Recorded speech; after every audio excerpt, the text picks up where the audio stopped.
Welcome to your new Sterling. Built by Austin Rover, one of the longest established automobile manufacturers in the United Kingdom, your Sterling combines the excellence of traditional British comforts with some of the most modern, innovative technology. This cassette is intended to give you a basic introduction to the general layout of the car's controls and some of its features with which you may not be too familiar. It should not be regarded as a substitute for the owner's manual supplied with the car. It is important that you read and understand the manual and the Sterling warranties thoroughly. When you purchased your new Sterling, you automatically became a member of the Cross Country Motor Club. We recommend that you record the car's key numbers with the club once you receive the information in the mail. These numbers are stamped on the metal tag attached to your key ring and on the label attached to the infrared remote control key. Your Sterling is equipped with high-security locks, and should you lose or misplace your keys, you can contact the Cross Country Motor Club for the key numbers. An Audible alarm system helps protect your Sterling against unauthorized entry. The system is automatically activated when the key is removed from the ignition switch, and when all doors and the trunk lid are locked and the hood securely closed. The alarm is deactivated when the doors are unlocked. The alarm will sound, the headlights will flash, and the starter motor will disconnect if the doors, the trunk lid, or the hood are opened without unlocking the doors first. Many of the electrical systems of the car operate when the ignition key is turned to the first or auxiliary position.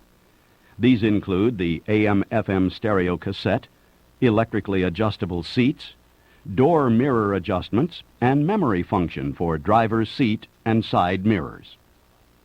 Your Sterling is equipped with either manual or electrically adjustable seats, depending on the model you have chosen. If your car has manually operated seats, you can move the seat backward or forward as desired by lifting the bar under the front edge of the seat. When you have selected the desired position, release the bar and check that the seat is fully locked. To raise or lower the height of the driver's seat, fully extend the telescopic adjustment lever located on the left side of the seat. Then pull the lever up to raise the seat or push it down to lower the seat to the desired position. Release the lever and the seat will remain in the position you have selected. The angle of the seat back can be adjusted by rotating the hand wheel on the left side of the seat. Adjust the lumbar support for the small of the back by rotating the hand wheel on the right side of the seat. The front passenger seat can also be adjusted by following these same procedures. On Sterlings equipped with electrically adjustable front seats, the key must be in the first position, and the seat adjustment on-off push button must be pressed to on before the seats can be adjusted. The button is located on the left side panel on the dashboard and is identified by the seat symbol. The button's indicator lamp is lit when it is on. You can adjust the driver's seat to the desired position by first locating the left seat diagram on the center console. The seat cushion or the seat back can be adjusted by momentarily pressing the appropriate arrow-shaped buttons which surround the seat diagram. To prevent inadvertent adjustment or misuse after adjusting the seats, press the seat adjustment button on the dashboard to the off position. Never adjust the seats while the car is in motion. The lumbar support for the seat back is adjusted with the two switches mounted on the floor to the left side of the seat. The door mirror positions on both Sterling models are adjusted electronically from the driver's door control panel. Move the front slide switch to the left to adjust the driver's mirror and to the right when adjusting the passenger's mirror. Set the mirror positions by pressing the edges of the square switch until the desired mirror positions are obtained. On 825 SL models, the driver's seat and both outside mirror positions can be stored in the memory to avoid the readjustment if another driver alters the setting. To store a desired setting, turn the ignition key to the first position. Adjust the seat and side mirrors, and then simultaneously press the number 1 memory and store buttons located just behind the seat adjuster buttons. Your personal seat and mirror positions will be held in the memory when the ignition and seat on-off button are turned off. To restore your personal settings after alteration, simply turn the ignition key to the first position and press memory button number 1. To set and store in memory a second position of the driver's seat, repeat the same procedure, but press button number 2. A total of 4 memory buttons are provided so that other drivers of your car can store their adjustments for retrieval when needed. The front passenger seat may also be adjusted electronically, although there is no memory function. Electrical adjustment of the individual rear seats on cars equipped with this option is controlled from a switch on the appropriate rear door. Adjustments can be made after the combined rear seat and passenger window override switch at the bottom of the driver's door panel has been switched on. For added comfort in cold weather, the driver's seat on the 825 SL is equipped with a heater. The on-off action of the heater is controlled by the switch located on the console adjacent to the front seat adjustment buttons. The heater will automatically switch off after approximately 8 minutes of operation. The shoulder position of the front seat belts can be adjusted to suit the driver's and front passenger's preference via the adjustment at the belt's upper anchorage point. Pull the locking button, slide the anchorage up or down as required, and release the button. Check that the anchorage is securely locked into position.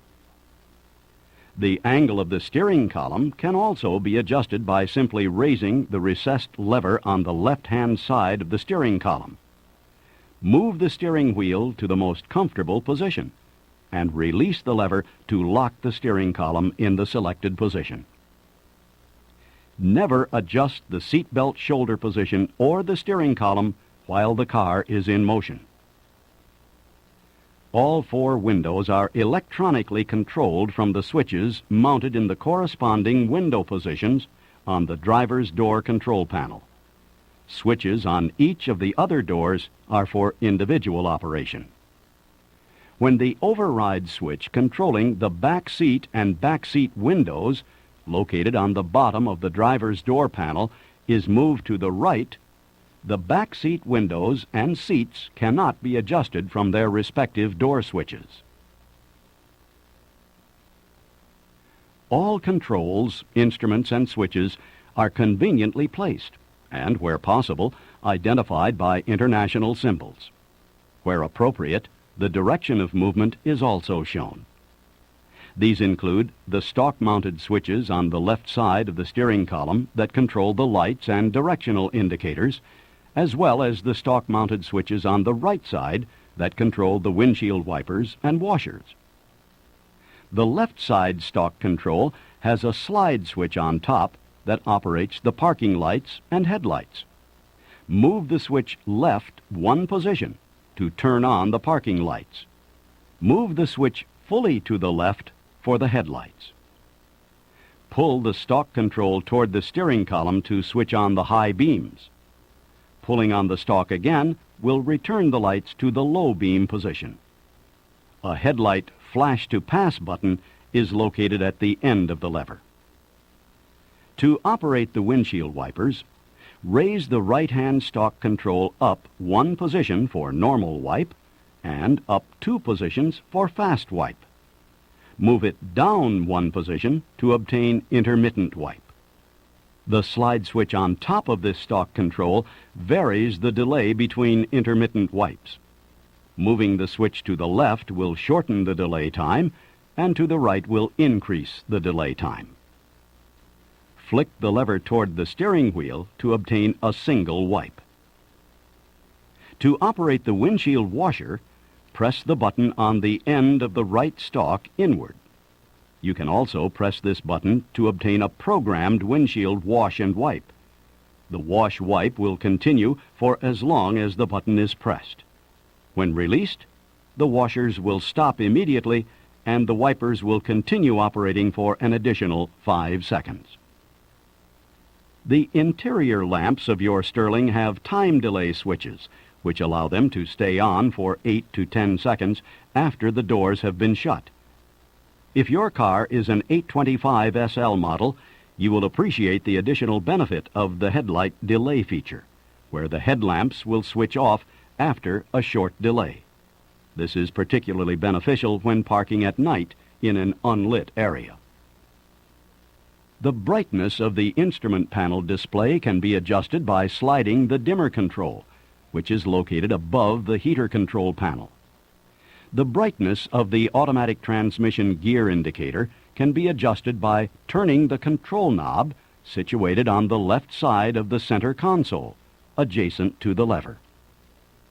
The heater and air conditioning controls, located on the right-hand dashboard panel, provide a selection of operating modes for the heater, defroster, ventilation, and air conditioning systems. The graphic symbols immediately below the controls identify the settings, which are fully explained in your owner's manual. The left-hand switch on the heater control panel operates the rear window defroster, which switches off automatically after 8 minutes of operation. Additional fresh air ventilation is provided by the electrically operated moonroof. This moonroof works in both a sliding and tilting manner. The buttons to operate the moonroof are located on the center console behind the passenger seat adjustment. To slide the moonroof open, press the right switch until it is opened to the desired position. To close, press the left switch. To tilt the moonroof open, first make sure that it is closed. Then press the left switch until the rear edge of the panel is raised as desired. Press the right switch to close it. Of course, never allow hands, arms, or heads to extend through the moonroof while the car is in motion. In an emergency, the moonroof can be opened or closed manually with the handle located behind the removable panel at the front of the moonroof. Now, let's look at the driving controls and the driving support information provided by the warning lights and instruments. To operate the cruise control, press the on-off switch located on the left-hand side of the dashboard. This switch is identified by the International Highway symbol. When the car has reached the speed you wish to maintain, press the cruise control set button. It is the left-hand button located on the lower spoke of the steering wheel. The car will maintain the set speed until either the brakes are applied, the clutch pedal on manual transmission cars is depressed, or the resume button on the right side of the lower spoke is tapped. When you wish to resume the selected speed, simply press the resume button on the lower spoke of the steering wheel. Important information you need to know when driving your Sterling is clearly visible at a glance. The warning lights carry symbols to identify subjects they represent. When illuminated, the color of each light defines the level of importance you should attach to it. Red indicates that immediate attention is required. Orange indicates a caution, and green or blue show that a function is in use. Comprehensive information on the function of the warning and indicator lamps is contained in the owner's manual. Located on the center console of the 825 SL models is the trip computer. This computer reports trip distance and fuel consumption rates and presents this information on request. At the touch of the appropriate button, the following information is presented: the distance traveled, instant and average fuel consumption, the estimated time of arrival, and fuel used.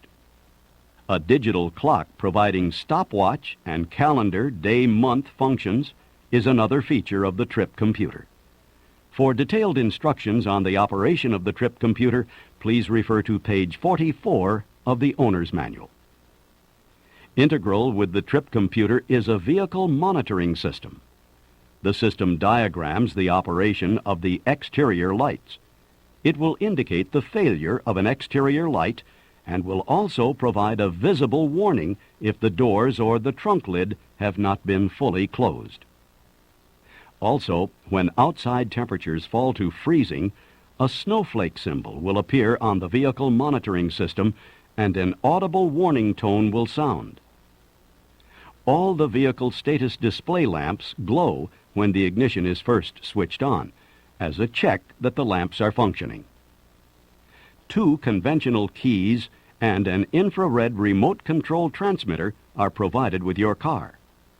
The black key operates the ignition, doors, trunk lid, and glove box locks. It also operates the trunk and remote fuel filler release lever lock, which is located on the floor next to the driver's seat.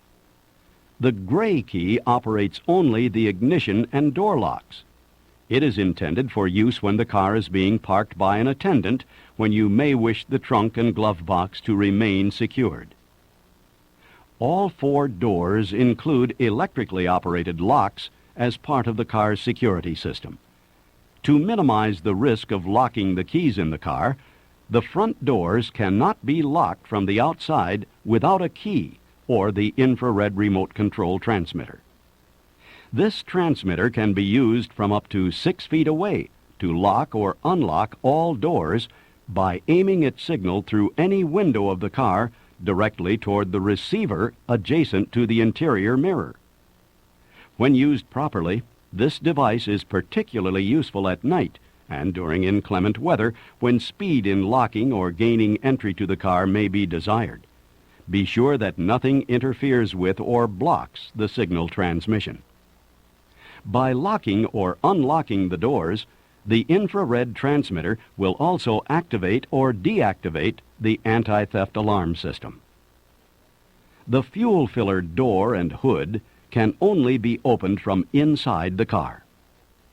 Lockable release levers for the trunk lid and fuel filler door are mounted on the floor at the side of the driver's seat. As previously mentioned, the lock for the release levers can only be operated with the black key. To release the hood, pull the lever located below the dashboard. Refer to the owner's manual for its location. Regular maintenance is a key to trouble-free driving, and it is in your best interest to follow the maintenance service recommendations detailed in the owner's manual. The way you drive and operate the car during the first 500 miles will have a lasting effect on its reliability. Therefore, you should adhere to the recommended break-in instructions. For your convenience, essential service station information, such as tire pressure and oil and fuel grades, is listed on the back cover of the owner's manual. Now let's look at some of the features of the combined radio and cassette player. The radio is equipped with electronic tuning and automatic memory for AM and FM frequencies with stereo reception on the FM band. There are several features of this radio that you should understand. To change the AM/FM wave bands, press the button marked UM. The digital letter U is displayed for the FM band, and M is for the AM band. The radio is always in the stereo mode when the FM wave band is selected. If the strength of the signal becomes too weak for good reception, switch to mono by pressing the M omega button. The button marked AST is designed to help select and store the strongest radio stations in the area. Press the button until AST appears on the display. Release the button. Press the button again until AST starts flashing. The radio is muted. The waveband is scanned, and the 5 strongest frequencies are automatically stored on the 5 preset buttons. A 2-tone beep indicates that the operation is complete. The AST button operates for both AM and FM. The cassette player features automatic reverse and is equipped with fast-forward and reverse controls. Please note that tapes may be stored securely in the tape storage area in the center console. The high-powered speakers and left-to-right and front-to-rear balance controls provide high-quality output for both the radio and cassette player. The radio is also equipped with an anti-theft security code feature that allows you to input your own personal code. Once your code is entered, if the radio is disconnected or removed from the car, it will not operate unless the correct code is used. Complete instructions for operating and security coding the radio are provided in the owner's manual. The radio antenna is integrated into the rear window defroster element, thus eliminating vandalism or damage in car washes. Once again, you should read the owner's manual for more complete information on the proper use and care of your car. Welcome to your new Sterling.